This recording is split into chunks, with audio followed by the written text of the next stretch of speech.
బలవంతుడగు దేవుడు, నిత్యుడగు తండ్రి, సమాధానకర్త అయిన యేసుక్రీస్తు ప్రభువారి నామములో కూడి వచ్చిన మీ అందరికీ, వాక్యాన్ని వీక్షిస్తున్న ప్రతి ఒక్కరికి నా యొక్క హృదయపూర్వక వందనాలు తెలియజేస్తున్నాను. మనం ఆరాధిస్తున్న దేవుడు మాట్లాడే దేవుడై ఉన్నాడు. దేవునామానికి మహిమ కలుగునుగాక. ఆయన పని ఏంటంటే మాట్లాడడం, మన పని ఏంటంటే వినడం.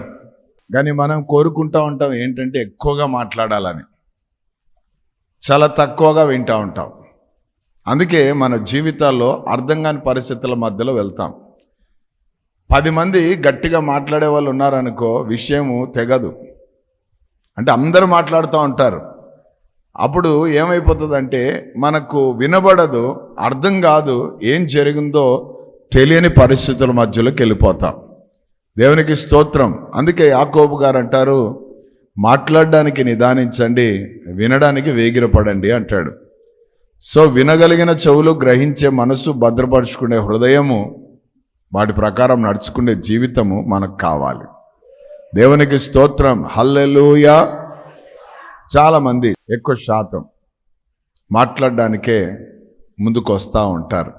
మాటలు కోటలు దాటుతూ ఉంటాయి, కానీ వినే స్వభావం వాళ్ళకు వినబడదు, వినే స్వభావం వాళ్ళకు ఉండదు.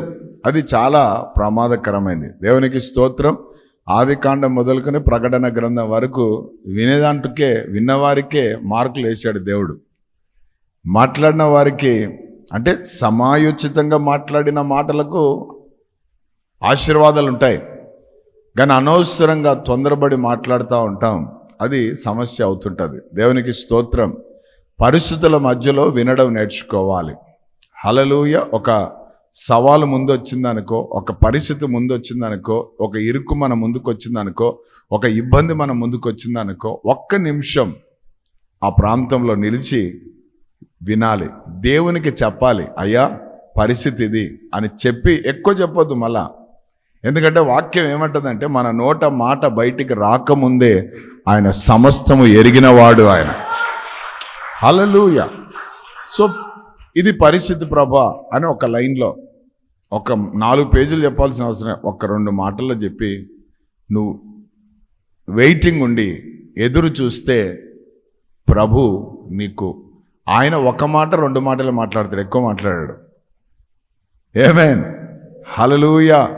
ఆ 1 మాట 2 మాటలకే చెప్పాలా వద్దా? మీ తరాలకు జవాబు ఉంటుంది. దేవునికి స్తోత్రం. హల్లెలూయా. నీకొక్కనికి జవాబు కాదు, తరాలు, నీ పిల్లల కూడా జవాబు ఉంటుంది. అది ప్రైజ్ ది లార్డ్. హల్లెలూయా. కాబట్టి ప్రియ సంగమా, మనం వినడానికి ఇష్టపడాలి. ఆమేన్. దేవునికి స్తోత్రం. దేవుని వాక్యంలోకి వెళ్దాం. యెహోషువ గ్రంథం 22వ అధ్యాయము 34వ మాట. రూబేనీయులను గాదీయులను యెహోవాయే దేవుడనుటకు ఇది మన మధ్యను సాక్షి అగునని దానికి ఏదా అను పేరు పెట్టిరి. అందరూ ఆమేన్ చెప్పండి. ఏదా అనండి అందరు కూడా. ఈరోజు ప్రభు మనతో మాట్లాడబోతున్న అంశం ఏదా. ఏదా అనగా సాక్ష్యము. దేవునికి స్తోత్రం. హల్లెలూయా. ప్రార్థనతో కూడిన సాక్ష్యం. దేంతో కూడిన సాక్ష్యం? Praise the Lord. ఈ మాట ప్రభు దినాన నేను ధ్యానిస్తున్నప్పుడు నాతో మాట్లాడుతుంటే అసలు ఏమేమో అయిపోయింది నా హృదయంలో. ప్రార్థన అనేది ఎంత సీరియస్ అంటే, ఎంత ఘనమైనదంటే, ఎంత విలువైనదంటే, మనం యేసు ప్రభు చేసిన మేలులు, యేసు ప్రభు చేసిన అద్భుతాలు, యేసు ప్రభు చేసిన కార్యాలు మనం చెప్పడానికి ముందుకు వస్తుంటాం మైకులు పట్టుకొని. దాన్ని సాక్ష్యం అంటుంటారు. దేవుడు చేసిన మేలుని చెప్పండి సాక్ష్యంగా అని మాట్లాడిస్తుంటాం. కానీ వాక్యంలోనికి మనం వెళ్తే ఇక్కడ ఒక 3 కనబడుతున్నారు. ఒకటి రూబేనీయులు, 2వది గాదీయులు, 3వలో ఎవరంటే మనుష్య గోత్రంలో ఉన్న సగభాగం వాళ్ళు. సో వీరి జీవితము, వీరి విధానము, వీరు నడుచుకున్న రీతి, అది చూసినప్పుడు వారు దేనికి ఇష్టపడ్డారంటే ఏదాకు ఇష్టపడ్డారు. వాళ్ళు అంటే సాక్ష్యానికి ఇష్టపడ్డారు. దేవునికి స్తోత్రం. సో దేవుడు చేసిన మేళ్లను మనం సాక్ష్యంగా చెప్తుంటాం, కానీ అద్భుతమైన సాక్ష్యం ఏంటంటే నీవు కట్టే నీ బలిపీఠానికి ఒక సాక్ష్యం ఉంటుందని దేవుడు చెప్తున్నాడు. హల్లెలూయా, దేవుని నామానికి మహిమ కలుగాక. చూడండి వాళ్ళు ఏం చేశారో 22వ అధ్యాయం 10వ వచనాన్ని మనం చదువుదాం. రూబేనీయులను గాదీయులను మనష్షే అర్ధగోత్రపు వారును అక్కడ యోర్దాను దగ్గర ఒక బలిపీఠమును కట్టిరి. అది చూపునకు గొప్ప బలిపీఠమే. అందరూ ఆమేన్ చెప్పండి. అది చూపునకు గొప్ప బలిపీఠము. అదే ఈ సాక్ష్యం. బలిపీఠము దేనికి సాదృశ్యము అనంటే, బలిపీఠము మొట్టమొదటిగా ఆరాధనకు సాదృశ్యం, రెండవదిగా సమర్పణకు సాదృశ్యం, మూడవదిగా ప్రార్థనకు సాదృశ్యం. ఇప్పుడు నాలుగవదిగా చూస్తే ఇది సాక్ష్యమునకు సాదృశ్యమై ఉన్నది. ఆరాధించేవాడు, అర్పించేవాడు, ప్రార్థించేవాడు సాక్షిగా నిలబడేవాడిగా కనబడుతున్నాడు. ఇది సాక్ష్యానికి గుర్తయి ఉన్నది. దేవునికి స్తోత్రం, హల్లెలూయా. ఆమేన్. వీళ్ళు ఈ ముగ్గురు గురించి, ఈ 3 రకాల ప్రజల గురించి, గోత్రాల గురించి యెహోషువ చాలా చక్కటి సాక్ష్యం ఇచ్చాడు. దేవునికి స్తోత్రం. 12 మంది సహోదరులు ఉన్నారు ఇక్కడ. ఆమేన్. 2 కాదు, ఎంతమంది? 12 మంది. ఆ 12 మంది కలిపితేనే ఇజ్రాయేల్ అవుతారు. ఇజ్రాయేళ్లకు 12 గోత్రాలు. దేవునికి స్తోత్రం.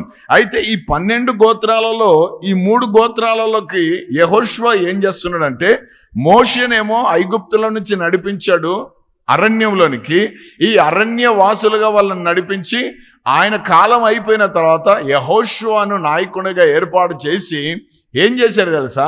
ఇప్పుడు వీరు స్వాధీనపరుచుకునే బ్యాచ్లో ఉన్నారు. యెహోషువ పని ఏంటంటే స్వాధీనపరుచుకోవాలి.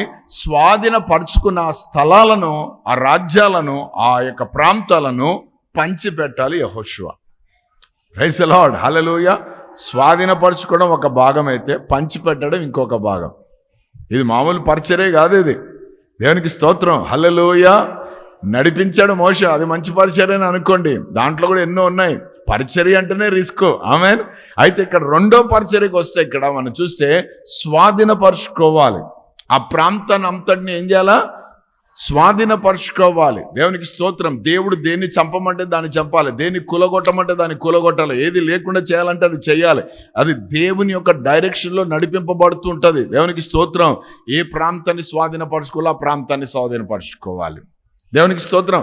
కొంత ప్రాంతం ఎట్లుంటుందంటే చాలా బాగుంటాయి. అక్కడ బంగారం బాగుంటుంది, వెండి బాగుంటుంది, లేకపోతే మంచి వస్త్రాలు ఉంటాయి, లేకపోతే మంచి మనుషులు ఉంటారు, అందంగా ఉంటారు. అక్కడ ఎట్లుంటాయంటే కళ్ళకు సొంపుగా ఉంటాయంట, చూడడానికి చాలా బాగుంటాయి, అన్ని రకాలుగా ఉంటాయి, అది ఆశించే రకంగా ఉంటాయి. అయితే దేవుడు అంటాడు దాన్ని కాల్చేయి అంటాడు, దాన్ని నరకేయి అంటాడు, దాన్ని చంపేయి అంటాడు. అప్పుడు నీకు తెంపుకు రావాలా? మరి దేవునికి స్తోత్రం. నాయనా ఉంది కదా కొంచెం అని కదా. దేవునికి స్తోత్రం. ఒకడు ఆకాన్ అనే వాడు ఏం చేశాడు? వస్త్రాలకు వాడు ఏం చేసుకున్నాడు తెలుసా? దర్శనాన్ని పోగొట్టుకున్నాడు. చిన్న తులం బంగారానికి ఏం చేశాడు వాడు? తన దర్శనాన్ని పోగొట్టుకున్నాడు. అసలు వానికి మంచి రాజ్యం, మంచి స్థలం, మంచి భాగ్యం కదా ఇయ్యాలని దేవుడు ఆశించాడు యెహోషువ. కానీ దాన్ని ఏం చేశాడు? ఆ వస్త్రంతో మొత్తం పోగొట్టుకున్నాడు. సో లాస్ట్ కూడా చాలా ప్రాముఖ్యం ఉంటుంది. ఆమేన్, హల్లెలూయా. అందుకే వాక్యం ఏమంటే తెలుసా? కార్య ఆరంభము కంటే కార్య అంతమే మేలది. సో ఆ అంత్యం చాలా. అందుకే పౌలు గారు కూడా అంటారు, నా పరుగును నేను కడముట్టించాను. ఆ పరుగులో నేను ఏం చేశానంటే నా విశ్వాసమును నేను కాపాడుకున్నాను. ప్రైజ్ ది లార్డ్, హల్లెలూయా. ఏం కాపాడుకున్నాడంటేనా? విశ్వాసాన్ని కాపాడుకున్నాడట. దేవునికి స్తోత్రం. సో ఇది చాలా ప్రాముఖ్యమైనది. ఆమేన్.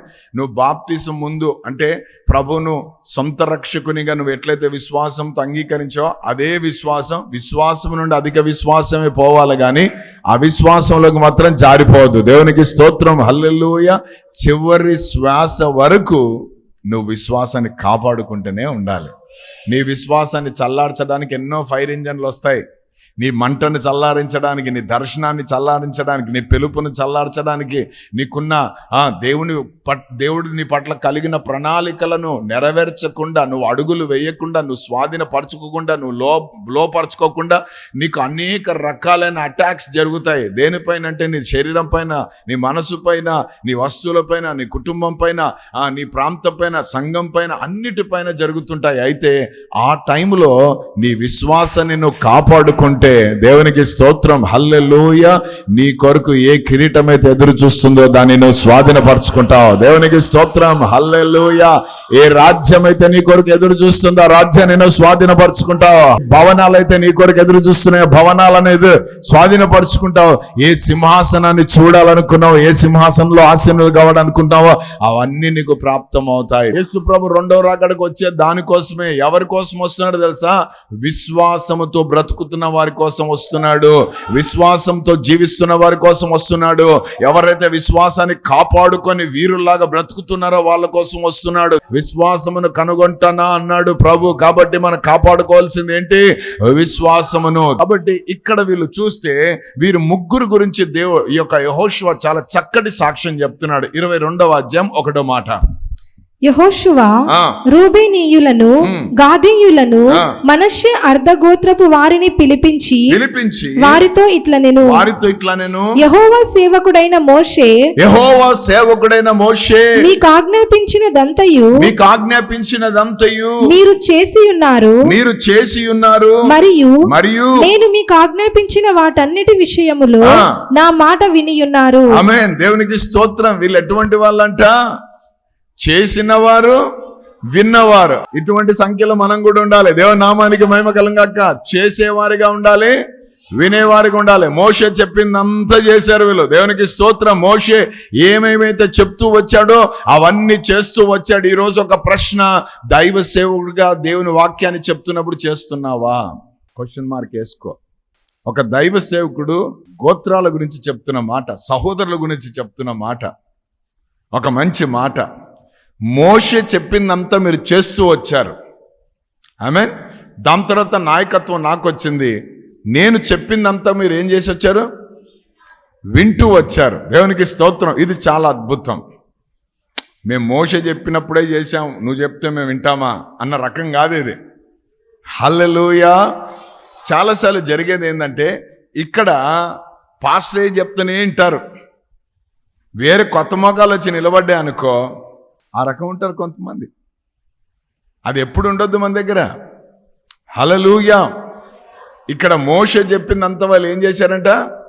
చేస్తూ వచ్చారు. దేవునికి స్తోత్రం. ఎవరు వాళ్ళు?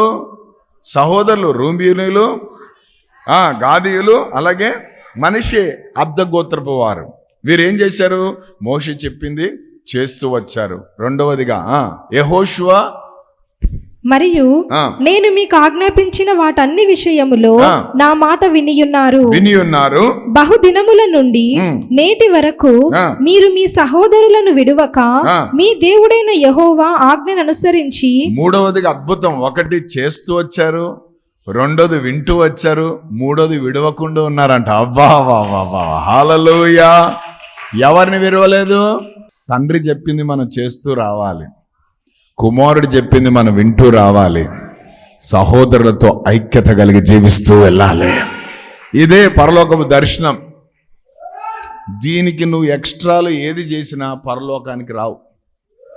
నువ్వు ఎంత సంఘంలో ఎంత పెద్ద సేవకుని కింద ఉన్నా, ఎన్ని ప్రసంగాలు విన్నా, ఎన్ని బాప్తిసా ఎన్ని ఉన్నా, ఇది క్రమం. తండ్రి చెప్పింది చెయ్యాలి, కుమారుడు చెప్పింది వినాలి.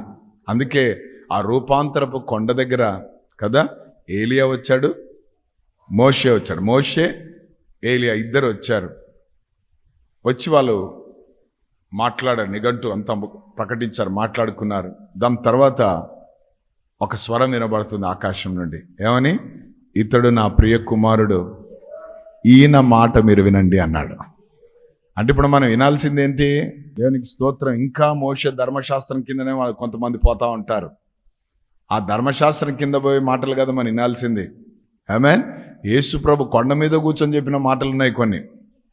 ఆమేన్. ఆయన ఇచ్చిన ఆజ్ఞలు ఉన్నాయి. హల్లెలూయా. వాటిని మనం వింటూ ఉండాలి ఎప్పుడు కూడా. దేవునికి స్తోత్రం. హల్లెలూయా. వీరు మోషే నాయకత్వాన్ని చూశారు, యెహోషువ నాయకత్వాన్ని చూశారు. అయితే వీళ్ళలో ఉన్న మంచితనం ఏంటంటే వారు సహోదరులతో ఏమున్నారట? సహోదరులను విడవకుండా ఉన్నారట. ఏమైనా బ్రదర్స్ని వదిలిపెట్టలే వాళ్ళు. ఏమైనా దేవునికి స్తోత్రం. పెళ్ళిళ్ళు కాగానే ఏమైపోతున్నారు కుటుంబాలు? పెద్దోడు ఒక పక్కన, రెండోడు ఒక పక్కన, మూడోడు ఒక పక్కన, నాలుగోడు ఒక పక్కన కదా. దేవునికి స్తోత్రం. హల్లెలూయా. కొంచెం సంఘాలలో కూడా అట్లనే ఉంటుంది. కొంచెం వాక్యం తెలుసుకున్నాక, కొంచెం జ్ఞానం పెంచినాక, పెరిగినాక, దేవునికి స్తోత్రం, పాస్టర్లనే తప్పుడు పట్టే వాళ్ళు ఉంటారు, పాస్టర్లనే తప్పులు పట్టేవారు ఉంటారు. ఆమెన్. ఏమి తెలియనప్పుడు వాళ్ళు ఏమి చెప్పినా ఆమెన్ హల్లెలూయా అంటారు. కానీ కొంచెం కదా నేర్చుకున్న తర్వాత ఏమి వస్తాయి? అందుకే దావీదు అంటాడు, నా కొమ్మును ఎత్తువాడు నీవే అంటాడు. ఆమేన్. దేవునికి స్తోత్రం. హల్లెలూయా. అందుకే ప్రభు ప్రారంభంలో చెప్పాడు, వినేవారిగా ఉండాలి మనం. దేవునికి స్తోత్రం. హల్లెలూయా. హల్లెలూయా. తెలిసినదే మళ్ళా చెప్తున్నాను, వింటున్నావు అనుకో, అబ్బా ఎప్పుడు ఇదే చెప్తుంటారు ఏంద్ర నాయన వీళ్ళు అన్న విసుకొచ్చిందంటే నీలో ఓపిక అన్న లక్షణం లేదని అర్థం. నీ ఓపికను పెంచడానికి మాట్లాడిందే మాట్లాడుతుంటాడు దేవుడు. అదొకటి ఉంటుంది. రెండోది ఏంటంటే నువ్వు ఆ విషయంలో పాటించుండవు, పాటించేంత వరకు మాట్లాడుతూనే ఉంటాడు దేవుడు. అది కూడా గుర్తుపెట్టుకోవాలి. దేవునికి స్తోత్రం. నువ్వు పాటించిన మరుక్షణనే కొత్త ప్రసంగం ప్రారంభమవుతుంది. లేకపోతే ఇంకా దాంతో కొడతా ఉంటాడు దేవుడు. హల్లెలూయా.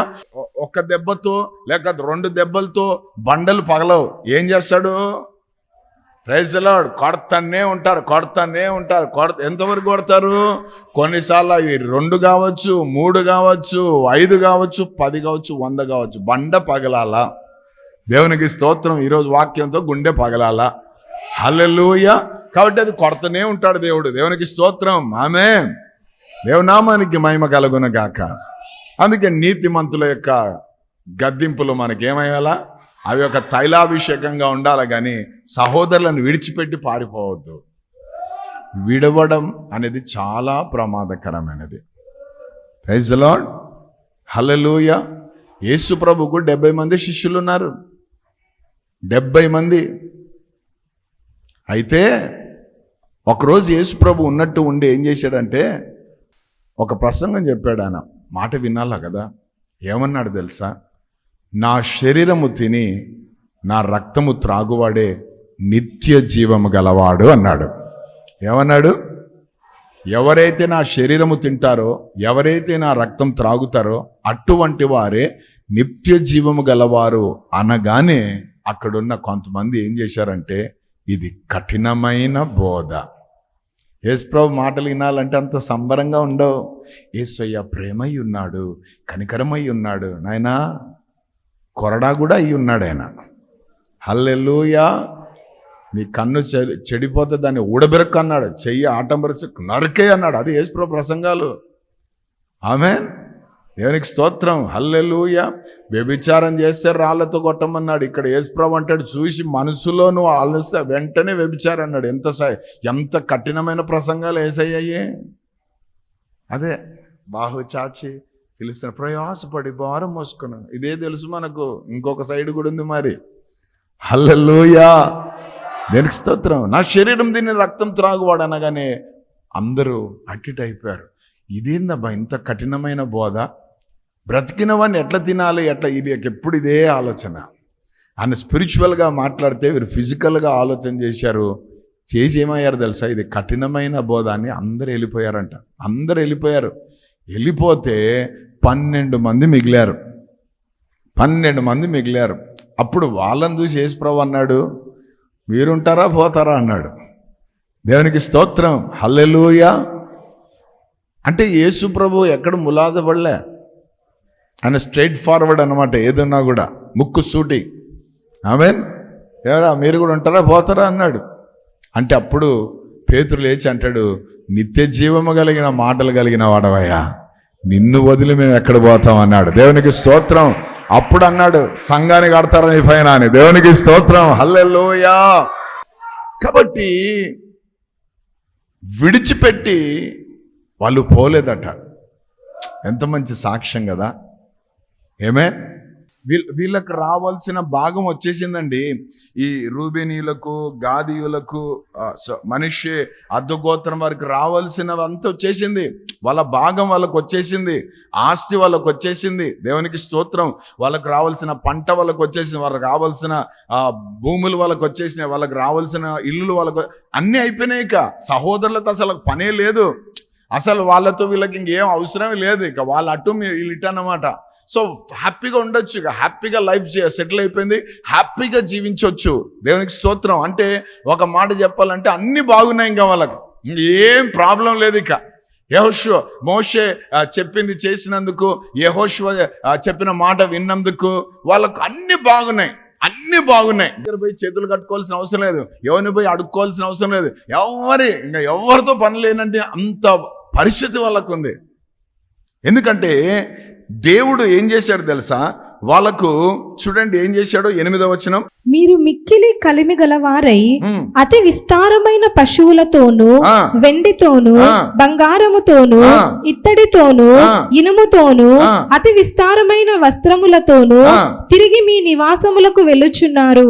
మీ శత్రువుల దోపుడు సొమ్మును మీరును మీ సహోదరును కలిసి పంచుకొనుడి. చూడండి ఎన్ని వచ్చినాయి భాగాలు. అవసరం ఉందా ఇంకా వీళ్ళకు? సహోదరులతో పని ఉందా? వేరే గోత్రాలతో పని ఉందా? పెళ్లి వరకు బాగున్నామన్న, పెళ్ళి అయినాక వాళ్ళు వేరే మేము వేరే, మాకు వాళ్ళకు మాటలు లేవు, రాకపోకలు లేవు. ముందే కండిషన్. వీళ్ళు మోషే మాటను ఏం చేశారు? తీశారు. వీళ్ళు యెహోషువ మాటను విన్నారు. అంటే జాగ్రత్త. మోషే ఏం మాట్లాడాడు? నీ రక్త సంబంధులకు నువ్వు ముఖము తిప్పొద్దు అన్నాడు. అది ఒక ఆజ్ఞ. అందుకే ఇప్పుడు వీడు ఏం చేశాడు? ముఖం తిప్పలేదు. వీళ్ళు సహోదరులను విడవకుండా ఉన్నారు. ఆమేన్. హల్లెలూయా. మనకిద్దరు ఉన్నారు సహోదరులు. ఒకటి శరీర సంబంధమైన వాళ్ళు ఉన్నారు, రెండవది ఆత్మ సంబంధమైన వాళ్ళు ఉన్నారు. ఆత్మ సంబంధమైన వాళ్ళు యేసు రక్తము చేత మనకు ఆ సంబంధం ఏర్పడింది. సో ఇప్పుడు మనం యేసు రక్తముతో సంబంధం. సో ఇప్పుడు మనం ఏం చేద్దు? ఏం తిప్పుకోద్దు? ముఖము తిప్పుకోద్దు. దేవునికి స్తోత్రం. హల్లెలూయా. సెలెక్టెడ్ పర్సన్స్ తోటే కూర్చోద్దు నువ్వు. కొంతమంది ఏం చేస్తారంటే మందిరానికి వచ్చినప్పుడు ఒకళ్ళతో ఉంటారు, ఇంకా వాళ్ళు ఎప్పుడు చూడు వాళ్ళు ఇద్దరే కనబడుతుంటారు. ఇంత సంఘములో వాళ్ళతోటే వీళ్ళ జీవితం, వాళ్ళ నంబర్ వీళ్ళ దగ్గర వాళ్ళ నంబర్. సో ఇద్దరే ఉంటారు. అందుకే ఆ సహవాసం ఏమవుతుందంటే ఎక్కువ రోజులు ఉండదు. కారణం ఏంటంటే ఒకరితో మనం ఎక్కువ తిరిగామనుకో, ఒక సామెత ఉంది, 6 నెలలు ఉంటే వారు వీరైతారంట. సో ఈ బలహీనతలు, వాళ్ళ బలహీనతలు వీళ్ళకి తెలుస్తాయి, వీళ్ళ బలహీనతలు వాళ్ళకి తెలుస్తాయి. ఇప్పుడు బలాలు చూసుకొని బలహీనతలు చూసుకుంటారు. అందుకే ఏమైపోతుంది? అంత సంఘము విడిచిపోయే పరిస్థితులు వస్తాయి. అందరితో నువ్వు కలిసి నీకు దొరికిన అవకాశం దొరికినప్పుడల్లా వాళ్ళతో కూర్చోవడం, వీళ్ళతో కూర్చోవడం, అక్కడ కూర్చోవడం, ఇక్కడ నువ్వు ఇది జరుగుతుంది అనుకో, నీకు ఎవరి బలహీనతలు తెలియదు, నీ బలహీనతలు ఎవరికి తెలియవు. ఆమేన్. హల్లెలూయా. అప్పుడు ఏమవుతామంటే ప్రేమలో, విశ్వాసములో, ఐక్యతలను అభివృద్ధి చెందడం ప్రారంభిస్తాం. చూసిన వాళ్ళంతా వందనాలక్క, వందనాలన్నా అంటారు. ఎంత బాగుంటుందా సాక్ష్యం. ప్రార్థనలే బాబు, భక్తులే, వాళ్ళ కథలన్నీ నాకు తెలుసు అని ఈ సాక్ష్యాలు ఉండవు, ఈ మాటలు రావు. దేవునికి స్తోత్రం. ఎందుకు? నువ్వు ఎవరి పక్కన కూర్చుంటున్నావు నువ్వు చూడడం లేదు. ఇక నువ్వు స్థలం దొరికింది, కూర్చొని ఆరాధిస్తున్నావు అంతే. అయిపోయినాక చక్కగా చిరునవ్వుతో వందనాలు చెప్తున్నావు. ఎంత బాగుంటుందా సహవాసం. హల్లెలూయా. రాన్నా వెనక చైర్లో కూర్చుంటా, నువ్వు కూడా అక్కడికి రా, ఇద్దరం కూర్చొని కొంచెం సెల్లో పని ఉంది చూసుకుంటా కూర్చొని, ఆయన చెప్పేది చెప్పుకుంటాడులే అని ఇటువంటి సంబంధాలు ఉంటాయి, వెనక కూర్చుండే సంబంధాలు. ఆ ప్రారంభంలో ఏమంటున్నాడు? మోషే మీకు చెప్పినదంతా. మరి ఇక్కడికి రాగానే మళ్ళీ ఏం చెప్తున్నాడు? ఇంకొక మాట, ఇప్పుడు ఆయన చెప్పింది మీరు చేశారు, కానీ ఇప్పుడు మీరు చేయాల్సింది ఏంటంటే, ఆయన లేడు, ఇక మోషే లేడు కాబట్టి మీరు చేయాల్సింది ఏంటంటే ఆయన విచ్చి వెళ్ళిన ఆజ్ఞల ప్రకారము నడుచుకోవాలా. ఆమేన్, హల్లెలూయా. దేవుని నామానికి మహిమ కలుగాక. ఈ నడుచుకోవడం ఇది చాలా ప్రాముఖ్యం. మీరు చెప్పింది చేసి ఉంటారు, మంచిదే. చెప్పింది వినుంటారు, మంచిదే. విడవకుండా సహవాసములో నిలిచి ఉంటారు, అది మంచిదే. అయితే దానికంటే ఇంకొక మాట, దాని ప్రకారము నడవడం ప్రారంభించాల.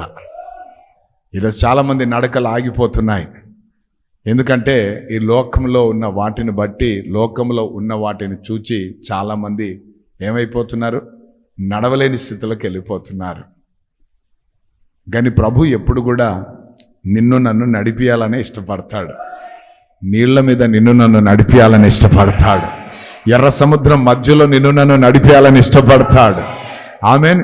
శోధనల మధ్యలో నిన్ను నడిపేయాలని ఇష్టపడతాడు. ఎందుకంటే నిన్ను సువర్ణంగా మార్చడానికి. హల్లెలూయా. నీ జీవితంలో ఒక ఏదా ఉండడానికి, సాక్ష్యం ఉండడానికి, ఇటువంటి అద్భుతమైన దైవ సేవకుని నోట వాళ్ళు ఏం పొందుకున్నారంట? దీవెన. బాబా, ఎవరిని దీవిస్తారు? దైవ సేవకులు అంటే చెప్పింది చేసిన వారిని, విన్నవారిని, విడవకుండా ఉన్నవారిని, నడిచేవారిని దీవిస్తారు. మా పాష దీవించాడు అబ్బా, ఎప్పుడు చూసినా గట్టిగా మాట్లాడతాడు. అంటే ఇవన్నీ లేవేమో నీలో. ఆమేన్. ఈ మార్గాల గుండా నువ్వు వెళ్తున్నావో లేదో, ఈ ప్రయాణాలు చేస్తున్నావో లేవో, ఇది చాలా ప్రాముఖ్యమైనది. ఇంకొక మాట చెప్తున్నాను, దేవుడు కూడా నేను దీవించాలంటే ఇవన్నీ చూస్తాడు. ఆయన చెప్పింది చేస్తున్నావా లేదా, ఆయన చెప్పింది నువ్వు వింటున్నావా లేదా, విడవకుండా ఉన్నావా లేదా, అంతేకాదు దాని ప్రకారము నడుచుకుంటున్నావా లేవా, ఇది చూచి దాన్ని బట్టి ఏమవుతుంది? దీవెన. అందరూ ఆమేన్ చెప్పండి. హల్లెలూయా. అందుకంటాడు ఆశీర్వాదాలు, శాపాలు, లేకపోతే దీవెన, శాపం మీ చేతిలోనే పెట్టాను, మీరు ఏది కోరుకుంటే కోరుకోండి అన్నాడు. ఇవన్నీ మనం ప్రకారం నడుచుకున్నామనుకో, దీవెనలు శీఘ్రముగా నీకు ప్రాప్తిస్తాయి. దేవుడు దీవిస్తూనే ఉంటాడు, మనుషులు కూడా దీవిస్తుంటారు. గాడ్ బ్లెస్ యూ అంటారా, దీవెన. సో ఇటువంటి అద్భుతమైన దీవెనలు సంపాదించుకున్నారు వీళ్ళంతా కూడా. సంపాదించుకొని ఇంకా ఎవరి లైఫ్ వాళ్ళది, ఎవరి బ్రతుకు వాళ్ళది, ఎవరి జీవితం వాళ్ళది అన్న స్థితిగతిలో వారు లేరు. అయితే వాళ్ళు ఏం చేశారు తెలుసా? మేము ఈరోజు ఈ స్థితిలో ఉండడానికి కారణం, ఈరోజు ఈ స్థితిలో మేము సాగడానికి కారణం, మేము కట్టని పురములను మేము స్వతంత్రించుకోవడానికి, వెండిని, బంగారమును, ఒలీవ చెట్లను, అంజూరపు చెట్లను, తోటలను, పొలములను, అన్ని రెడీమేడ్ వస్త్రములను మేము సంపాదించుకోవడానికి మాకొక దేవుడు ఉన్నాడు. ఆమేన్. అంతేకాదు మాకొక కుటుంబం ఉంది. వాళ్ళతో ప్రయాణాలు సాగించి వాళ్ళతో ఉండే ఈరోజు మేము ఈ స్థితిలో ఉన్నాం. కాబట్టి నిత్యము అది జ్ఞాపకములో ఉండులాగున వారు ఏం చేశారంట తెలుసా? ఒక బలిపీఠాన్ని కట్టారు. అది ఎట్లుందంటే అది గొప్ప బలిపీఠం అని చెప్పండి. అది చూపునకు గొప్ప బలిపీఠం. చెప్పండి అందరు కూడా. ఆ బలిపీఠం దగ్గరికి రాగానే ఎవరైనా సరే మాట్లాడాల్సిందే. హల్లెలూయా. అది చూసిన మరుక్షణాన్ని దాని గురించి మాట్లాడాల్సిందే.